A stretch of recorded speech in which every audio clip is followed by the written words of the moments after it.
Hey guys, Ed from Paranormal Link, Ohio, back at it again with another podcast episode. Tonight's podcast episode is about the Broadwell Funeral Home. Now, of course, I do all my research on the internet, and as you know, right now I can't get to a library or I can't even walk, so I use the internet for a lot. I found some testimony of the current owner of the Broadwell Funeral Home. He gives us a little insight on when it was built, who lived in it, and some of the hauntings that take place there. So what I'm about to tell you is from his words that I had read on the net about the Broadwell Funeral Home. So I hope you guys enjoy.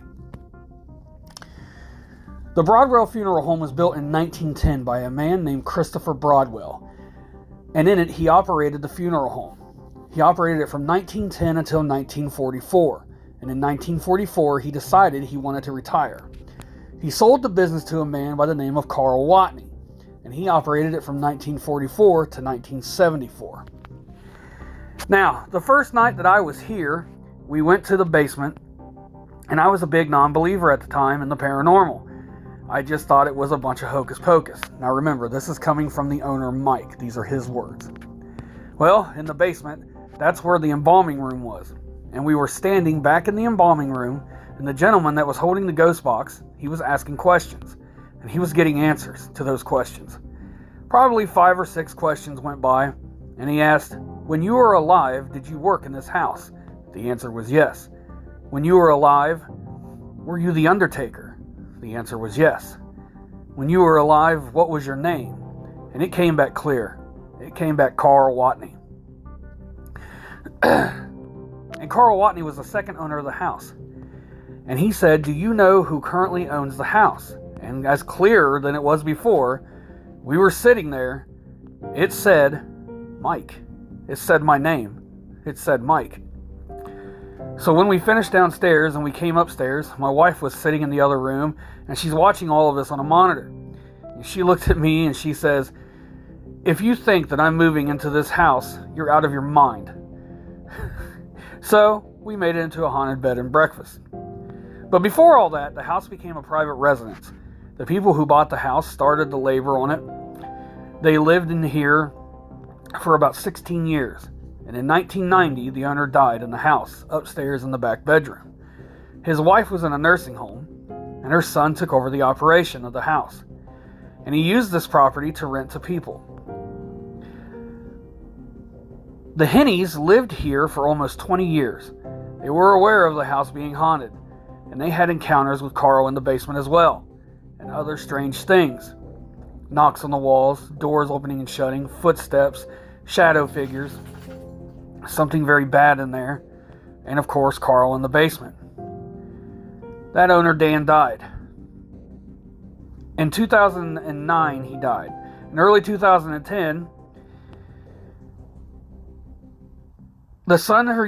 in early 2010, sorry, I can't read my own handwriting, guys. In early 2010, the furnace had went out. And the son refused to put in a new furnace, so it sat empty for 5 years. When they had a sheriff's sale, the son decided to stop paying taxes on the land, so the sheriff sold it. And that's when we bought it, of course being Mike and his wife. We bought the house in the sale, and we've been in the process of remodeling now since 2015. We've had numerous paranormal experiences here, and one main experience is the rocking chair. If you take this rocking chair and put it in the living room, it will constantly rock back and forth, non-stop. We've had investigators come in here that have caught EVPs of the spirits saying the chair does not belong in the living room. If you move it to where it's at, to where the spirits want it, it won't rock. But if you leave it in the living room, that chair will rock and rock and rock because the spirits just don't want it there. A lot of people get disembodied voices. They can hear it with their ears. They can catch it with the EVPs. Lots of visual evidence there. Shadow figures. Full body apparitions. Knocks. Doors opening and closing. Things being moved. The feeling of just dizziness and nausea. And the basement is where it's said, and the embalming room is where it's said is truly, truly one of the most active spots in the house. That's where Carl Watney stays. And Carl will come out and talk to you.